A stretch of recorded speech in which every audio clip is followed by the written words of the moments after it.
বিশ্বের একাধিক দেশে স্পার্ম ডোনেশন একটি সাধারণ চিকিৎসা পদ্ধতি। তবে এক ব্যক্তি ক্যালিফোর্নিয়ার কাইল গর্ডি মাত্র ৩২ বছর বয়সে ৮৭টি সন্তানের বাবা হয়ে বিশ্বজুড়ে চমক সৃষ্টি করেছেন। অবিবাহিত এই যুবক নিজের জীবনে এমন একটি ভূমিকা পালন করছেন যা স্বাভাবিকভাবে অনেকের কাছে অবিশ্বাস্য। তার স্বপ্ন বিশ্বের প্রতিটি দেশে তার সন্তান থাকবে। তবে গর্ডি কি নিজের এই স্বপ্ন পূরণ করতে পারবেন? কিভাবে তার এই আকাঙ্ক্ষা বৈশ্বিক পরিসরে আলোড়ন তুলছে, চলুন এসব প্রশ্নের উত্তর খুঁজে দেখি। গর্ডি একজন পেশাদার স্পার্ম ডোনার, যিনি গর্ভধারণে সমস্যা থাকা নারীদের সাহায্য করতে নির্দিষ্ট ওয়েবসাইটের মাধ্যমে স্পার্ম দান করে।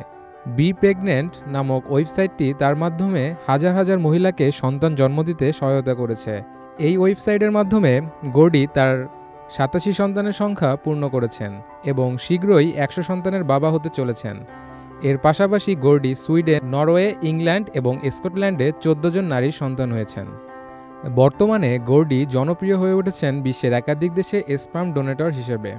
তার বিশেষত্ব হল তিনি একটি ওয়েবসাইটের মাধ্যমে নারীদের সঙ্গে সরাসরি যোগাযোগ করেন, যেখানে তার স্পার্ম নিয়ে গর্ভধারণ করতে পারেন।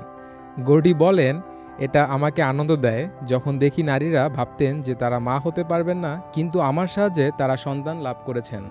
ভবিষ্যতে তিনি আরও দেশগুলিতে স্পার্ম ডোনেট করতে চান এবং আশা করছেন ২০২৬ সালের মধ্যে বিশ্বের প্রতিটি দেশে তার সন্তানের সংখ্যা বৃদ্ধি পাবে। গর্ডি তার এই কার্যক্রম শুরু করেছিলেন যখন গর্ভধারণে সমস্যা থাকা নারীদের সাহায্য করার ক্ষেত্রে মনোযোগী হন। তার স্পার্ম ডোনেশন শুধুমাত্র চিকিৎসা সুবিধা প্রদানই নয়, বরং এক ধরনের মানবিক কার্যক্রম হিসেবেও বিবেচিত হতে শুরু করে। গর্ডি নিজেকে একজন মানবতার সহায়কের ভূমিকায় দেখতে পছন্দ করেন। এর মাধ্যমে তিনি মানবজাতির জন্য একটি নতুন দৃষ্টিকোণ নিয়ে আসতে চেষ্টা করছেন, যেখানে এক ব্যক্তি তার জেনেটিক উপাদান দিয়ে অনেক জীবনকে নতুন রূপ দিতে পারে। গর্ডি তার স্পার্ম ডোনেশন কার্যক্রমে নতুন মাত্রা যোগ করেছেন।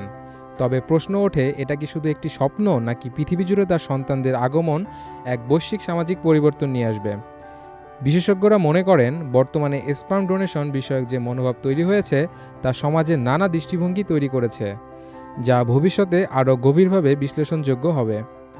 গর্ডির স্বপ্ন যে তিনি ২০২৬ সালের মধ্যে বিশ্বের প্রতিটি দেশে তার সন্তানদের দেখতে চান, তার শুধু ব্যক্তিগত প্রচেষ্টা নয়, বরং এক নতুন ধারণা জন্ম দিতে পারে, যেখানে মানুষের সৃষ্টির নতুন উপায় তুলে ধরা হবে।